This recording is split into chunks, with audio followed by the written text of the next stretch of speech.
पवन सिंह तो धमाल मचा दिए यार।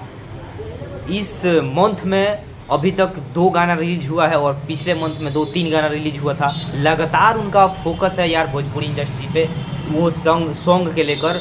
और हमेशा धमाल होगा पवन भैया का। और अभी कुछ देर पहले एक गाना टीजर रिलीज हुआ है गणनायक फिल्म से, तो आप लोग अगर नहीं देखे हैं तो उसको जाके देखिए, बहुत ही ज़बरदस्त उसका टीजर है। और जिसका नाम है कमरिया पतरे पतरे।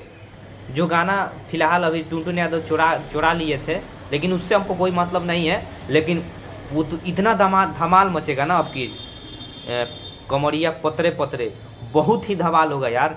बहुत ही ज़बरदस्त उसका टीजर है, हम देखे हैं। तो आप लोग अगर नहीं देखे हैं तो उस टीजर को जाकर देखिए ज़रूर, अभी के अभी जाकर देखिए गणनायक फिल्म पे।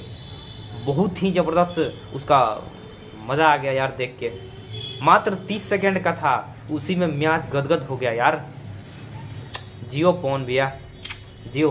तो आप लोग अगर नहीं देखे हैं उस टीजर को तो आप लोग ज़रूर यार देखो यार, बहुत ही ज़बरदस्त टीजर है। और उसका जल्द ही फुल सॉन्ग वीडियो आने वाला है। तो आप लोग यार पहले जाकर उस टीजर को देखिए यार, बहुत ही ज़बरदस्त टीजर है।